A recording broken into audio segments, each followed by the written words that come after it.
afternoon, ladies and gentlemen. Welcome to another Propagandacast addendum with me, your host, another Propaganda Review, covering today the latest editions of Commanders in the December patch. We are talking about here the Overwatch Doctrine and Tactical Support Company.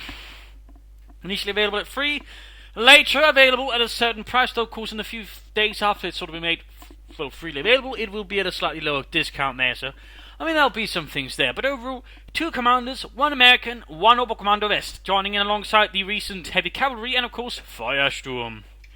So, tactical support, what do you get?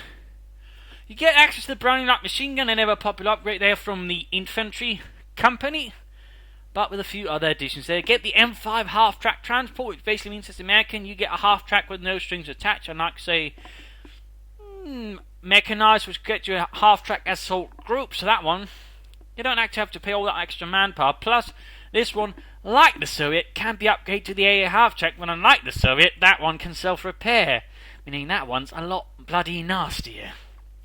You also get access to reconnaissance run, no huge deal there. Strafing runs, actually a bit more air support from the Americans, surprisingly enough. It is a bit expensive at the moment, hopefully they'll nerf that a bit, I think it's a bit off there. And then finally you get the M-Force German Calliope. Basically an armoured Katyusha or Panzer, whatever you like to call it. It's basically a lot tougher and it shoots a lot of nasty rockets. 340 manpower and I think 140 fuel or something like that. A bit expensive, but it'll do the trick. Overall for Doctrine, it's sort of quite solid. It does a lot. Overall allows you to sort of work with your infantry. I mean, this is more of an infantry again commander, like machine guns, half-track to work with them. Bit of strafing and artillery.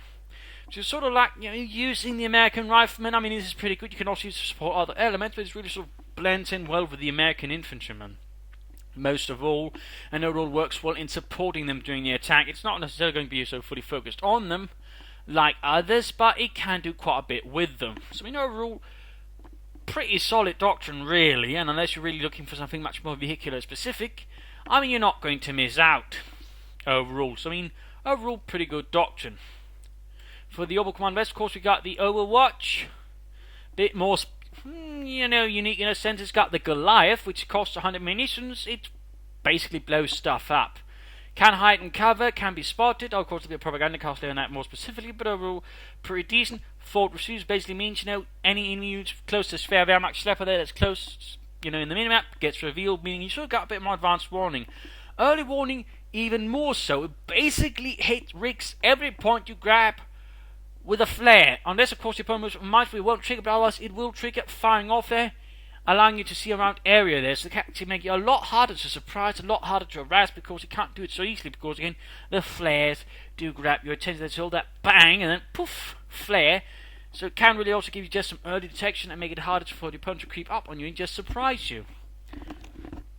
So overall, it's pretty neat, and again, it's free, just like Forward Receivers, it's free. Then you get for the Fatherland, 50 munitions, you get 30 seconds of slightly increased speed, and to defensive bonus, I think it's about 20% less received accuracy, meaning in a firefight you can actually suddenly move about a bit more. You can sort of allow it to perhaps aggressively flank a bit more. Overall, pretty solid ability, will do alright in sort of, properly utilised. You can sort of force your opponent to be a bit more careful around you, and so only have to worry about your infantry a bit more.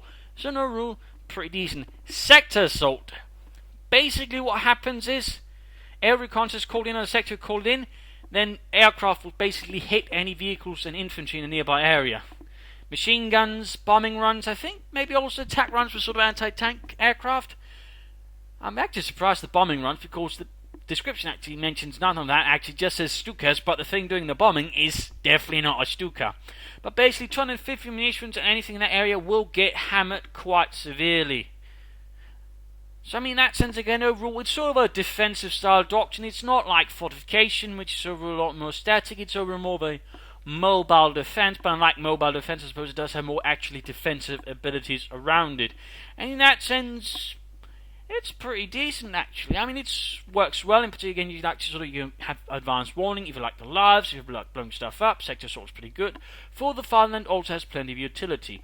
It is a reasonably flexible Doctrine. It's not too bad. It's not super good either, but it'll generally do the trick, and certainly can give you a few extra sort of aces up your sleeve, if you will. So again, I can recommend it. It's pretty solid. It knows what it wants to do, and again, it can do it rather well if you know how to utilize it properly. Again, for the fatherland, early warning, fort receivers, sneak in some Goliaths, and maybe have a sector assault sort of, throw in a flourish there against your opponent. You'll do rather well, actually. So, pretty solid doctrine again. Overall, sort of looking here at things compared to a bit the early again, where heavy cavalry is good, but Firestorm's a bit, though again, with some change over the latest patch, might be a bit better now.